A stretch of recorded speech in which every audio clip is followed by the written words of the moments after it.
Issue वही है, I think so. Site पे होते हैं और मल्टीपल इश्यूज हो सकते हैं। अच्छा देखें, जब भी हम बात करते हैं प्लानिंग की, तो उसके अंदर तो मतलब मैंने डेमो आप लोगों को बड़ा क्लियरली दिया था, और मैंने आपको समझाया भी था कि प्लानिंग होती क्या है और हम प्लानिंग को यूज़ क्यों करते हैं। ठीक है, वो मल्टीपल मैंने आप लोगों को जो मेथड्स हैं वो मैंने आपको बताए थे। अब होता क्या है कि first of all, when ever you will open the software, ठीक है, आप जब सॉफ्टवेयर ओपन करेंगे, देखिए जब भी आप सॉफ्टवेयर ओपन करते हैं तो आपके सामने पहले पहले क्या आता है, पहले पहले you have a login name, then you have a password, then you have a advanced, and then आपको यहाँ पे मिलता है एडिट डेटाबेस कॉन्फ़िगरेशन। अब इसमें जो भी आप शुरू में नेम सजेस्ट करते हैं, अगर नहीं करते, इन केस नहीं करते और आप सॉफ्टवेयर ओपन करते हैं, तो यहाँ पे अगर कुछ भी नहीं लिखा हुआ तो यहाँ पे हम एडमिन लिख लें। ठीक है, यहाँ पे आपने क्या लिख लेना है, एडमिन। और यहाँ पे जो भी आप पासवर्ड लिखेंगे, यानी जो ड्यूरिंग इंस्टॉलेशन आप सजेस्ट करेंगे या सिलेक्ट करेंगे, यहाँ पे आपने वही पासवर्ड इंटर करना है। ठीक है, हमारे पास एक ऑप्शन होता है एडवांस्ड का। ठीक है, एडवांस्ड एक्चुअली वो ऑप्शन है, इसके अंदर आप कौन सी डेटाबेस पे काम कर रहे हैं। ठीक है, जब भी आप प्लानिंग का सॉफ्टवेयर डाउनलोड करते हैं तो आप एक डेटाबेस को देखते हैं जिसको हम PMDB कहते हैं। अब PMDB जो है वो आपके पास क्या है, वो डेटाबेस है जो ड्यूरिंग इंस्टॉलेशन आपके सामने होती है।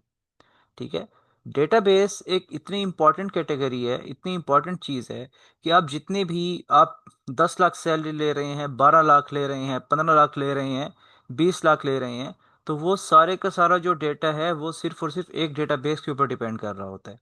खुदा ना खास्ता अगर वो डेटाबेस आपकी रिमूव हो जाती है, वो डेटाबेस आपका कहीं पे कोई इशू आ जाता है, इट मीन्स दैट कि आप वो प्रोजेक्ट रिकवर नहीं कर सकते, वो बहुत मुश्किल हो जाता है।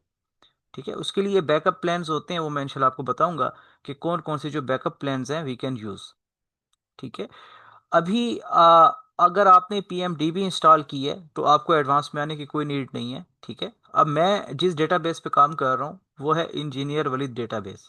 ठीक है, ये मैंने अपनी डेटाबेस बनाई है। ये कैसे बनाते हैं ये आगे वाले लेक्चर्स में, दूसरे लेक्चर के अंदर मैं बता दूंगा। ठीक है, क्योंकि ये बहुत इंपॉर्टेंट क्वेश्चन है इंटरव्यू का। इंटरव्यू के अंदर हमेशा आपसे पूछते हैं कि how to recover the database. ठीक है, अच्छा यहाँ पे जो पासवर्ड है, edit database configuration is actually the lecture 2 topic. ठीक है, यहाँ पे हम क्या लिख लेते हैं, पासवर्ड। ठीक है, वेरी सिंपल।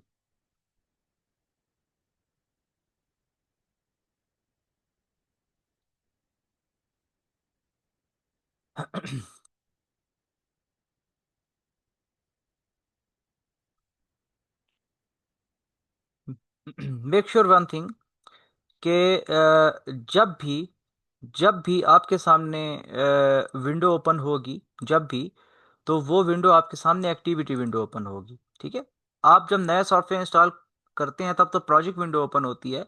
तो पता कैसे चलता है कि कौन सी विंडो आपके सामने ओपन है? ठीक है, पता कैसे चलता है, आपको यहाँ पे नजर आएगा एक्टिविटीज। अगर यहाँ पे एक्टिविटीज लिखा हुआ है, इट मीन्स दैट कि आपकी जो इस वक्त विंडो ओपन है वो एक्टिविटी विंडो आपकी ओपन है। ठीक है, एक्टिविटी विंडो क्यों ओपन होती है ऑफ एंड ऑन? क्योंकि यू नो दैट हमारे पास क्या होता है, हमारे पास प्रोजेक्ट टाइम मैनेजमेंट प्रोसेस होता है, हमारे पास प्रोजेक्ट लाइफ साइकिल होता है। प्रोजेक्ट लाइफ साइकिल क्या है? Project life cycle means that you should have a initiation, number 2 planning और स्केजुलिंग, फिर क्या है, एग्जीक्यूशन, फिर क्या है, मॉनिटरिंग एंड कंट्रोल, फिर क्या है, closing and review. Closing and review, initiation, scheduling और प्लानिंग, फिर प्लान करके जब बेसलाइन हमारी अप्रूव हो जाती है फिर उसको एग्जीक्यूट करना, फिर उसको मॉनिटर करना, और फाइनली क्लोजिंग एंड रिव्यू की तरफ हम चले जाते हैं। अब ये जो 5 फेजेस हैं, ठीक है, इसमें से हमारे पास जो 5 फेजेस हैं, इनिशिएशन को छोड़ के उसके नीचे वाले जितने भी फेजेस हमारे पास हैं वो सारे के सारे एक्टिविटी विंडो के अंदर हम फुल होते हैं। ये बात याद रखनी है, एक्टिविटी विंडो के अंदर फुल होते हैं। ठीक है, इनिशिएशन में क्या होता है, इनिशिएशन में अभी थोड़ी देर में हम डॉक्यूमेंट्स को रीड करेंगे। ठीक है, हमें पता चलना चाहिए कि हम जो डॉक्यूमेंट्स कर रहे हैं, हम जो काम कर रहे हैं, we have a proper deadline of the project. ठीक है, what is the difference between the project and the operation.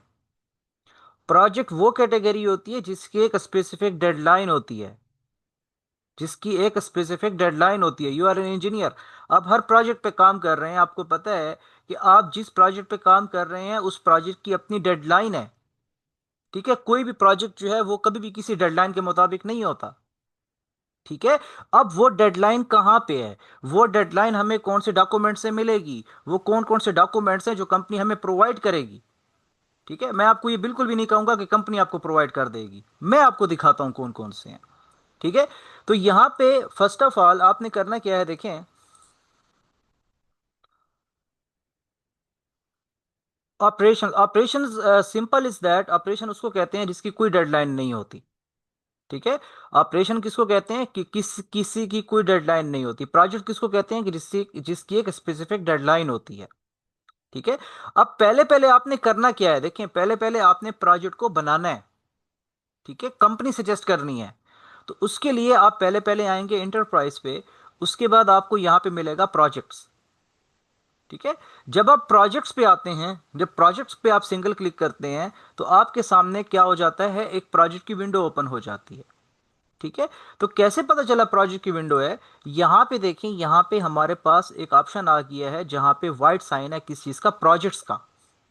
ठीक है, काइंडली काइंडली म्यूट म्यूट करें। ठीक है, काइंडली म्यूट करें। किसका साइन आ गया है, प्रोजेक्ट्स का। अब प्रोजेक्ट जो है वो डेफिनेटली कोई ना कोई कंसर्न कंपनी लेगी। यूसुफ साहब जिस कंपनी में काम कर रहे हैं इनकी अपनी एक स्पेसिफिक कंपनी है। कासिम साहब जिस कंपनी में काम कर रहे हैं इनकी अपनी स्पेसिफिक कंपनी है। इंजीनियर असदुल्ला जिस कंपनी में काम कर रहे हैं इनकी अपनी स्पेसिफिक कंपनी है। ठीक है, इंजीनियर बासित जिस कंपनी में काम कर रहे हैं इनकी अपनी कंपनी होगी। तो उसके लिए क्या है, इंटरप्राइज पे आना है, फिर आपको नजर आएगा EPS enterprise project structure. When ever you will click over here, you will see कि एक विंडो आपके सामने ओपन हो जाएगी।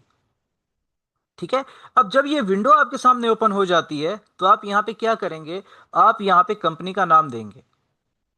ठीक है, अब P6 के अंदर मैं आपको एक फार्मूला, सिंपल सा एक फार्मूला बता देता हूं टूल्स का। वो क्या फार्मूला है, वो फार्मूला ये है कि ये आपको साइड पे टूल्स नजर आ रहे हैं।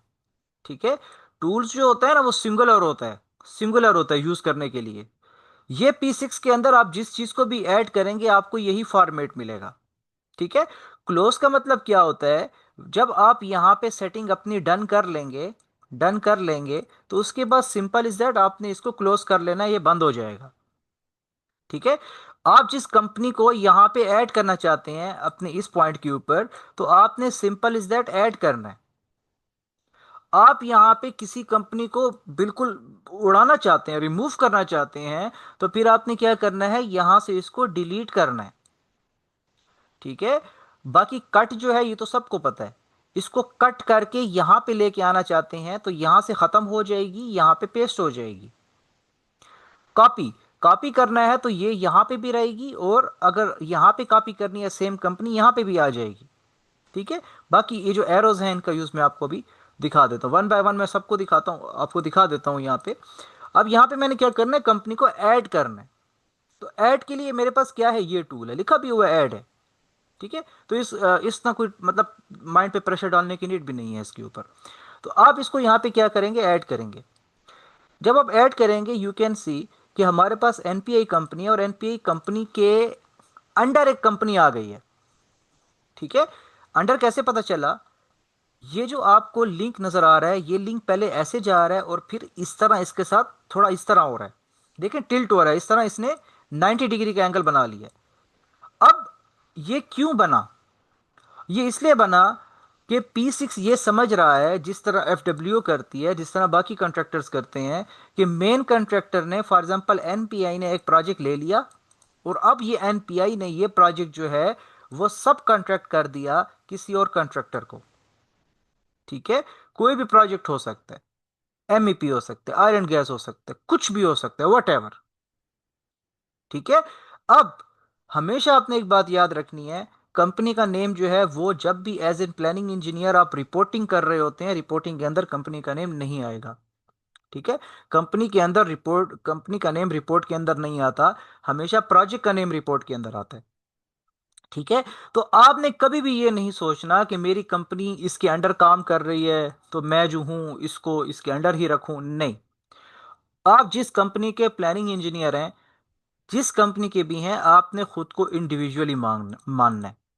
ठीक है, सो आपने इसको अंडर नहीं रखना, आपने इसको क्या रखना है, आपने इसको पैरेलल रखना है इसके। ठीक है, तो पैरेलल के लिए फिर हम इन एरोस को यूज करते हैं। ठीक है, जब आप शिफ्ट लेफ्ट करेंगे, यू कैन सी कि अब ये कंपनी बिल्कुल इंडिविजुअल हो चुकी है। अगर आपने इस जो एनपीए कंपनी है इसके अंडर रखना है इसको, then you go for the shift right.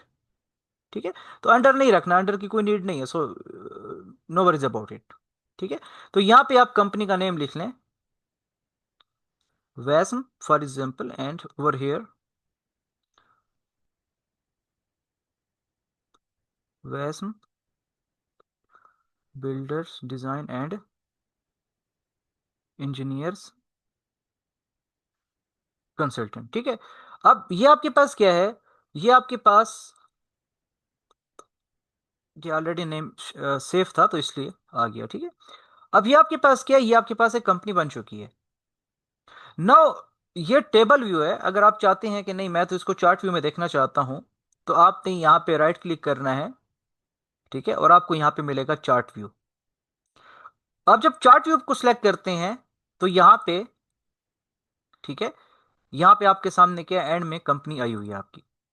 ठीक है, तो टॉप पे क्या है आपके पास, ईपीएस आईडी है, ये क्या है, ईपीएस नेम है, और ये क्या है, ये ओबीएस है। ठीक है, ओबीएस क्या होता है वो मैं थोड़ी देर तक आपको बताता हूं। ठीक है, तो ये आपने यहाँ पे सिंपल इज दैट कुछ भी नहीं करना, सिंपल इज दैट आपने क्या करना है, यहाँ पे आके कंपनी का नेम लिख के और यहां से इसको क्लोज कर लेना है, खत्म। ठीक है, ये मेरे पास क्या हो गया, क्लोज हो गया। और यहाँ पे जो भी कंपनी की जो भी आपके पास पोजीशन होगी, जैसे डाउन पे आपने कंपनी सेलेक्ट की है, तो जो मेन विंडो है, जो प्रोजेक्ट की मेन विंडो है, इसके अंदर भी कंपनी बिल्कुल एंड पे आपको जाके मिलेगी। ठीक है, अगर आप इसको बिल्कुल टॉप पे रखते हैं कंपनी को, टॉप मीन्स दैट आप यहाँ पे कहते हैं यार ये कंपनी जो है ना ये मेरी डाउन पे नहीं है, बल्कि ये मेरी कहाँ पे आ रही है, ये मेरी टॉप पे आ रही है। मैंने टॉप, बल्कि टॉप से मैं एक नीचे रख लेता हूँ, फॉर एग्जांपल एनपीआई मेरी टॉप पे है, और एनपीआई से नीचे मेरी ये वाली कंपनी आ रही है। ठीक है, तो अब आपने इसकी पोजीशन कहाँ पे सेट कर लिया है, टॉप पे सेट कर ली है। तो अब जो आपको कंपनी मिलेगी that will be on the top, that is actually this one. अब ये जो कंपनी है डेफिनेटली ये प्रोजेक्ट लेगी। अब वो प्रोजेक्ट कौन सा हो सकता है, वो प्रोजेक्ट डैम का भी हो सकता है, वो प्रोजेक्ट आइलैंड गैस का भी हो सकता है, रेजिडेंशियल, कमर्शियल, हॉस्पिटल, एयरपोर्ट, ये सारे मैं इंशाल्लाह आप लोगों को प्रोवाइड करूंगा।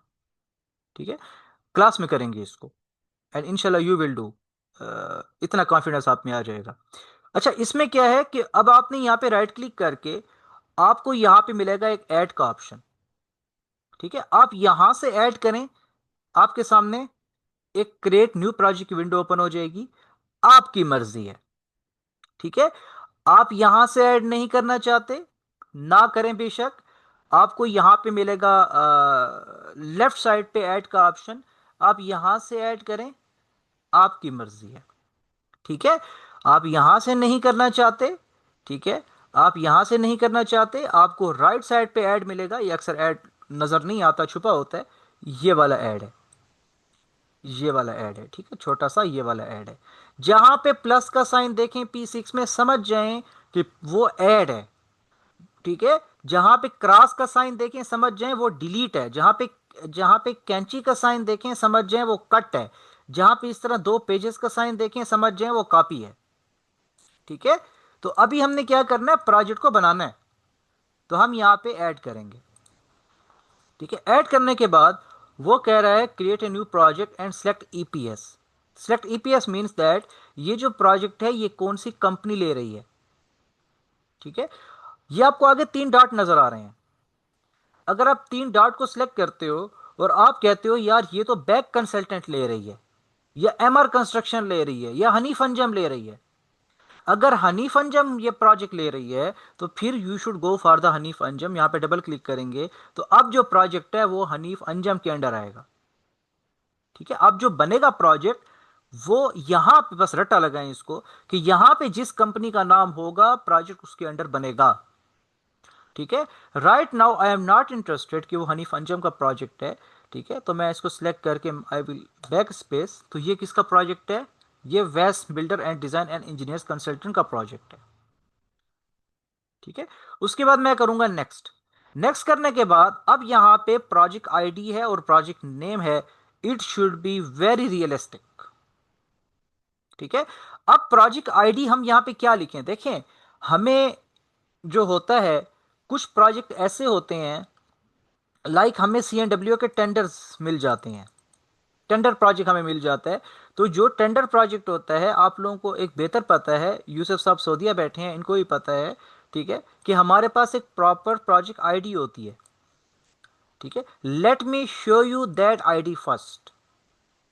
ठीक है,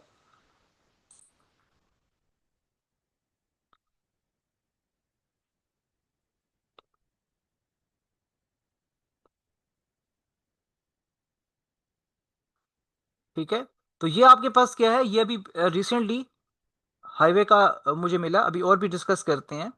अब ये देखिए ये जो प्रोजेक्ट थे जितने भी फ्लड्स वाले थे मेरे पास थे, ये है rehabilitation and improvement of flood effected and tourism road to district Dir upper and Swat 3 lots, यानी 3 लॉट्स में। अच्छा, कुछ प्रोजेक्ट ऐसे होते हैं जो हमारे पैकेजेस में डिवाइड होते हैं, यानी ये पैकेज 1 है, ये पैकेज 2 है।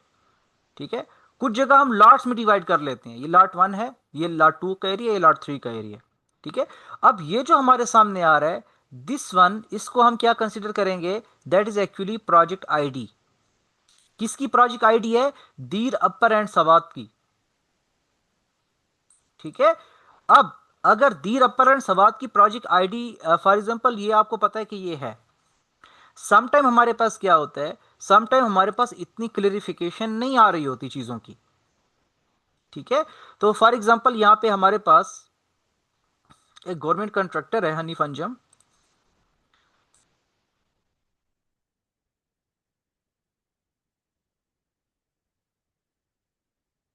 Plan for local government. ठीक है, प्रीमियम,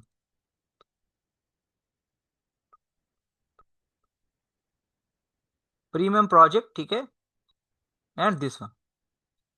अब यहां पे आपके सामने क्या है? ठीक है, यहां पे आपके सामने क्या है कि इसमें जो प्रोजेक्ट थे, जो टेंडर थे, वो एक कोड के साथ थे, यानी Q7008, Q7009, ये क्या थे? ये टेंडर आईडी थी इन प्रोजेक्ट्स की। ठीक है, जैसे यहाँ पे देखें ये बार चार्ट था एक उन्होंने दिया था, बट ये जस्ट एक रेफरेंस के तौर पे था। ठीक है, अब यहाँ पे आप देखें, you can check over here on the top that the request for quotation, this is basically called RFQ। ठीक है, why this is necessary? Definitely this is necessary, ताकि बाद में कोई कंफ्लिक्ट पैदा ना हो, बाद में हमारे कंट्रैक्टर और क्लाइंट के दरमियान कोई कंफ्लिक्ट पैदा ना हो, जो क्वालिटी दिया उसी क्वालिटी के अकॉर्डिंग आए, जो रेट दिया उसी रेट के ऊपर आए। ठीक है, क्योंकि बाद में क्या हो सकता है, बाद में डिले आ सकता है पेमेंट के ऊपर, बाद में डिले आ सकता है कि यार आपने तो पहले रिक्वेस्ट फॉर कोटेशन नहीं दी। एक वर्ड होता है रिक्वेस्ट फॉर प्रपोजल, RFP। ठीक है, अब उस रिक्वेस्ट फॉर कोटेशन किस कोर्ट के ऊपर वो कोटेशन आई है, कौन से प्रोजेक्ट आईडी के ऊपर वो कोटेशन आई है। ठीक है, तो that is actually you can say कि 19PK33-24-Q7008। ठीक है, तो आपने यहां पे क्या करना है, इसको कॉपी करें and you should have to write over here Q7008।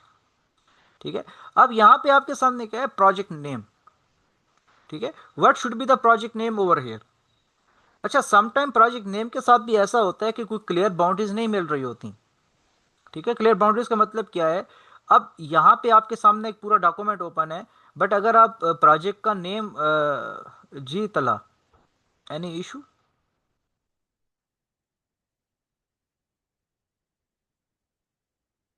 Please अपना माउस जो है उसको थोड़ा ख्याल रखें। ठीक है, अच्छा यहाँ पे आपके सामने क्या है, समटाइम उसके सामने क्लेरिफिकेशन हमें नहीं मिल रही होती।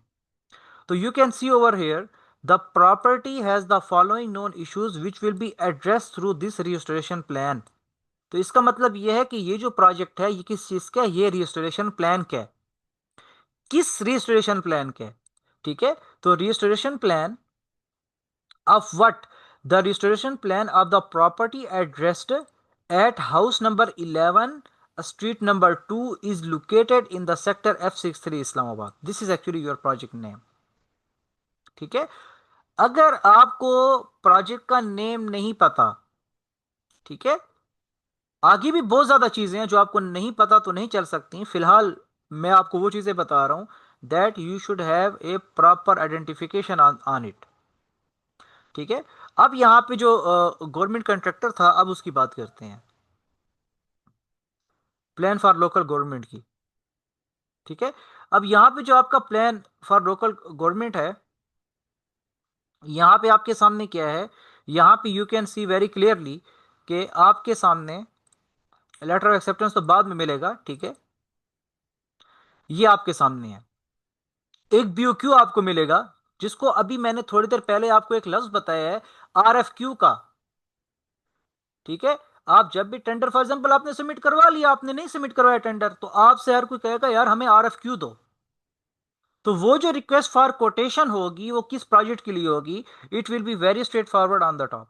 सो फॉर एग्जांपल अगर ये वाला प्रोजेक्ट आप कर रहे हैं, upgradation of sewerage system and construction of waste water financial evolution, ठीक है, for package 1, this will be your project name.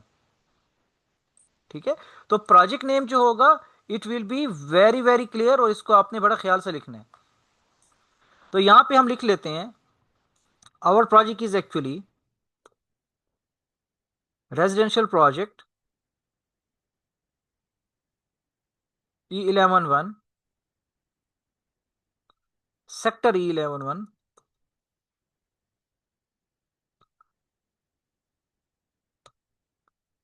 Islamabad. ठीक है, और ये प्रोजेक्ट किसने लिया? वैस बिल्डर डिजाइनर इंजीनियर कंसल्टेंट ने लिया। इसको हम कर लेते हैं नेक्स्ट, बल्कि हम एक काम ये कर लेते हैं, FMC ए ब्लॉक, FMC ए ब्लॉक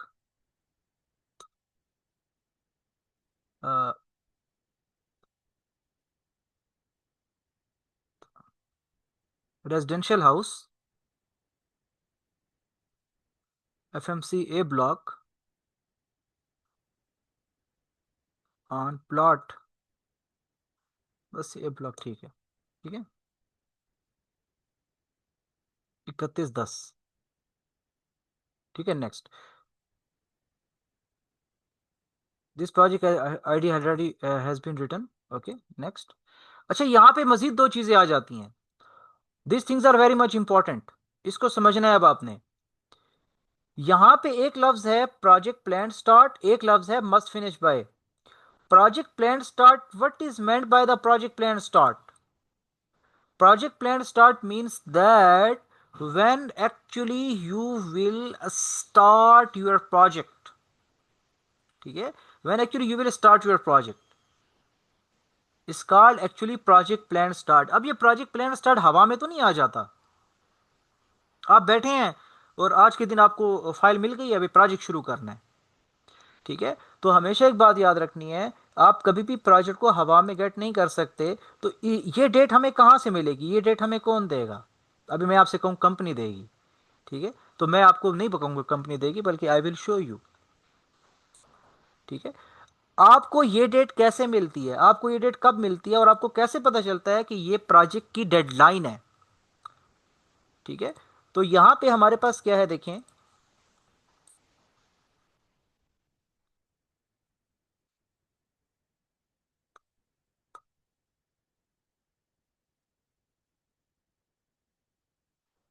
ये आपके पास क्या है, यहां पे देखें,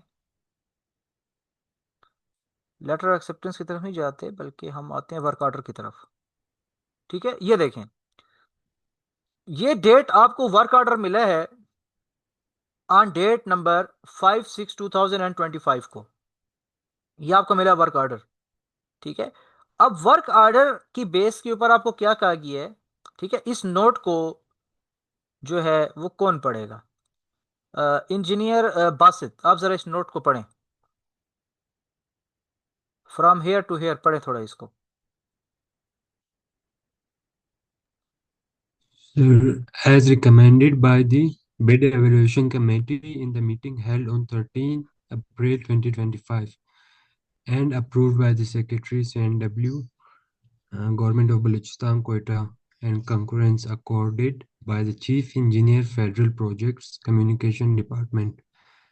Wide letters refer to above. Your bid at a total price of this one rupees 3 billion 800 842 million 333,000 57 only. 33,657 हाँ जी, अब आगे पढ़ें। for the above project for the above subjected work is hereby approved and you are advised to start the work within 15 days from the issuing date of work order. Okay, so इससे क्या हुआ कि आपने क्या करना है कि आपको जो वर्क ऑर्डर आज के दिन मिला है उसके 15 दिन के अंदर अंदर आपने क्या करना है, काम को स्टार्ट करना है। ठीक है, इट मीन्स दैट, अच्छा आगे पढ़ें। सच the work. Such the work is hereby let out to you, subject to abiding of general conditions of contract, particular conditions of contract, special provisions, and addenda to technical specifications and drawings. The time limit for the completion of work is 26 months. Okay, so first of all वो आपसे कह रहे हैं कि when you got the project, when you got the work order, okay, so today you have got the work order, it means that your project plan start date should be from today. All agreed? All agreed?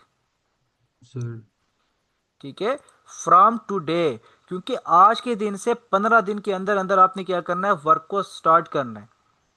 ठीक है, अब project कितने month का है, कितने month का है, 26 months का प्रोजेक्ट है आपके पास आ रहा है।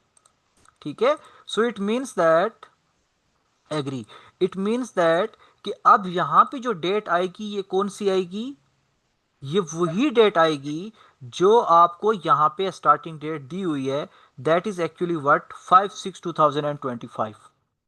ठीक है, ये जो 5/6/2025 है, this is actually what, this is actually your starting date of the project. ठीक है, अच्छा दूसरा, अब हमारे पास यहाँ पे क्या है, एक और भी डॉक्यूमेंट मैं आपको दिखा देता हूँ। ठीक है, एक और document, let me show you the other document as well.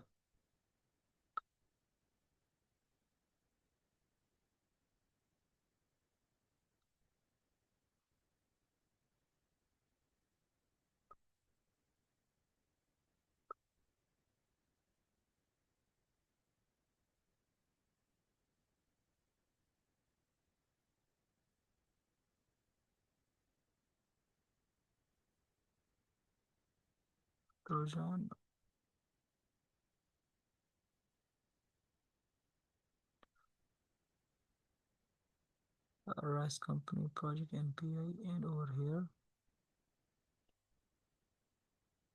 ठीक है, this one, so you can see over here,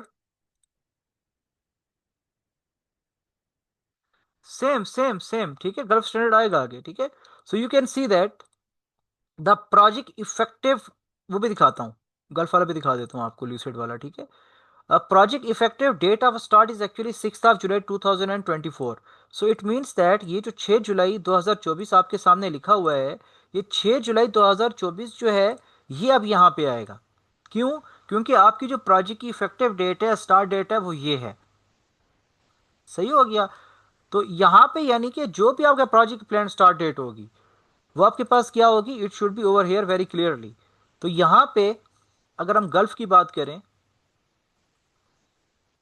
20 zoning project Saudi Arabia, Saudi zoning project. ठीक है, तो यहां पे क्या है, यहां पे डॉक्यूमेंट के अलावा हमें क्लियरली दिया हुआ है। ठीक है, ये थोड़ा कॉम्प्लिकेटेड प्रोजेक्ट है, ये अभी आपको समझ नहीं आएगी, सिर्फ आप यहां तक रहें जिस पे आप हम हैं, ये आगे की बातें हैं, इंशाल्लाह you will get clear on it. Project का स्टार्ट डेट आपके पास क्या है, 21 दिसंबर 2024 है, और एंड डेट आपके पास क्या है, 31 दिसंबर 2025 है। ठीक है, तो इस केस के अंदर जो आपका प्रोजेक्ट प्लान स्टार्ट डेट होगा, it will B over here. ठीक है, तो हमारे पास क्या है, जो इंपॉर्टेंट बातें हैं, वो इंपॉर्टेंट चीजें आज की क्या हैं, कि आपके पास एक प्रोजेक्ट का नेम एग्जैक्ट होना चाहिए, प्रोजेक्ट की स्टार्ट डेट सेट होनी चाहिए। फॉर एग्जांपल, मैं इस वर्क ऑर्डर को मैं कुछ इस तरह लेता हूं, ये जो मुझे वर्क ऑर्डर मिला है, कि मुझे आज की डेट में मिला है, इसको मैं यहां से कट कर लेता हूं, यू कैन कंसीडर दैट, कि मुझे आज की डेट में मिला है 12/29/2025, और मुझे कहा गया है कि विद इन 15 डेज आपने काम को स्टार्ट करना है। ठीक है, तो मैं क्या करूंगा, मैं डेफिनेटली मैं इसी ही डेट को यहां पे रहने देता हूं। ठीक है, उस इसी डॉक्यूमेंट को कंसीडर करके, लेकिन उस डेट को मैंने कट कर लिया, मैंने सिर्फ इस डेट को रहने दिया। ठीक है, अब हम आते हैं मस्ट फिनिश बाय के ऊपर। मस्ट फिनिश बाय कितना था, 2 साल, 26 मंथ्स का था। ठीक है, लेकिन यहां पे मस्ट फिनिश बाय आपने नहीं देना। इसकी रीजन क्या होती है, ठीक है, इसकी रीजन मैं आपको आगे प्रैक्टिकल भी दिखाऊंगा, बट इसकी रीजन ये होती है, P6 के अंदर दो पाथ्स होते हैं। एक पाथ हमारे पास क्या होता है, क्रिटिकल होता है। ठीक है, क्रिटिकल होता है। क्रिटिकल पाथ वो पाथ होता है जो प्रोजेक्ट की डिले की वजह बनता है। ठीक है, एक पाथ क्या होता है, एक पाथ आपके पास होता है नॉन क्रिटिकल पाथ। ये बात याद रखनी है, आगे प्रैक्टिकल आपको मैं दिखा दूंगा। नॉन क्रिटिकल पाथ जो है, उसकी वजह से प्रोजेक्ट के ऊपर डिले नहीं आता। ठीक है, इसको हम कहते हैं फ्लेक्सिबल एक्टिविटीज। इन एक्टिविटीज के अंदर बफर होता है, कुशन होता है। बफर का मतलब क्या है यार, रिलैक्सिबल है, कोई मसला नहीं है, लेट हो जाए खैर खैर, प्रोजेक्ट पे इफेक्ट नहीं आएगा। I will show you very practical way इंशाल्लाह अहेड। अब जब आप मस्ट फिनिश बाय देते हैं, must finish by for example मैंने दे दी कि मेरा प्रोजेक्ट जो है वो 1 जनवरी 15 2026 में फॉर एग्जांपल एंड होगा, फॉर एग्जांपल। अब आपकी जितनी भी एक्टिविटीज हैं, अगर वो आपकी खत्म हो रही हैं बिफोर 15 तारीख से, यानी 12 तारीख तक खत्म हो रही हैं, ठीक है, तो P6 क्या समझेगा, P6 समझेगा कि ये सारी ग्रीन है, वो आपको ग्रीन दे देगा। ठीक है, तो ग्रीन से क्या होगा, आपको लॉस क्या होगा। P6 भी अपनी जगह ठीक है, क्योंकि अभी भी 3 दिन रहते हैं डेडलाइन को मीट करने में, जब 3 दिन बाद जो है फिर रेड और ग्रीन हो जाएंगी। लेकिन आप with the passage of time जो सॉफ्टवेयर पे वर्किंग कर रहे होंगे, उसमें आपको नहीं पता चलेगा कि कौन कौन सी एक्टिविटीज हमारी प्रोजेक्ट की डेडलाइन को इफेक्ट कर सकती हैं, और कौन कौन सी ऐसी एक्टिविटीज हैं जो प्रोजेक्ट डेडलाइन को इफेक्ट नहीं कर सकती। ठीक है, तो ये जो मस्ट फिनिश बाय है, आपने जस्ट अपने माइंड में ये बात रख लेनी है कि हाँ, डॉक्यूमेंटेशन के अंदर है that we should have to finish the project in 26 months. ठीक है, यानी इन 2 ईयर्स। ठीक है, तो आपने इसके बाद क्या करना है, नेक्स्ट करना है, बट माइंड में 2 मंथ्स 2 ईयर्स रखने हैं। ठीक है, आगे समझ आ जाएगी आपको। रिस्पॉन्सिबल मैनेजर है, इसको मैं अभी आगे जाकर डिस्क्राइब करता हूँ, ये क्या होता है क्या नहीं होता और ये कहाँ से आता है। ठीक है, इसको नेक्स्ट करें। रेट टाइप आपने हमेशा स्टैंडर्ड रखना है। ठीक है, आप लोगों का स्टैंडर्ड नहीं आ रहा होगा, वो मैंने जानबूझ के ड्यूरिंग इंस्टॉलेशन एक गलती छोड़ी है उसके अंदर, ताकि डेटाबेस कॉन्फ़िगरेशन में उसको हम सेट कर लें। ठीक है, तो इसको हमने हमेशा स्टैंडर्ड रेट रहने देना है। ठीक है, स्टैंडर्ड का मतलब ये होता है कि पूरे मुल्क में जो रेट चल रहा है, पूरे इस्लामाबाद में रेट चल रहा है, सऊदीया में रेट चल रहा है, that is actually considered as the standard rate. Okay, so we will make it next and we will make it finish. ठीक है, तो यहां पे हमने क्या किया, एक प्रोजेक्ट भी हमने बना लिया, तो इसके अंदर हमने प्रोजेक्ट की स्टार्ट डेट, प्रोजेक्ट की डेडलाइन, प्रोजेक्ट का नेम, ये 3 चीजें you should have a very clear on it. इसमें थोड़ी सी भी गलती हुई तो वो फिर आपका अपना फॉल्ट है। ठीक है, अच्छा, इसके बाद क्या करना है, इसके बाद हमारे पास होता है ओबीएस। ओबीएस क्या होता है, OBS means that a particular staff who is actually working in the project. ठीक है, ये प्रोजेक्ट आपके सामने है, अब जाहिर सी बात है इसमें कोई स्टाफ तो होगा ना, प्लानिंग इंजीनियर होगा, सर्वेयर होगा, मटेरियल इंजीनियर होगा, क्वालिटी कंट्रोल वाला बंदा होगा। ठीक है, तो वो हमारे पास ओबीएस के अंदर आएगा। ठीक है, तो मैं लिंक दोबारा भेजता हूँ, इसको दोबारा स्टार्ट करते हैं इंशाल्लाह। ठीक है, तो फिर इंशाल्लाह इसको स्टार्ट करते हैं।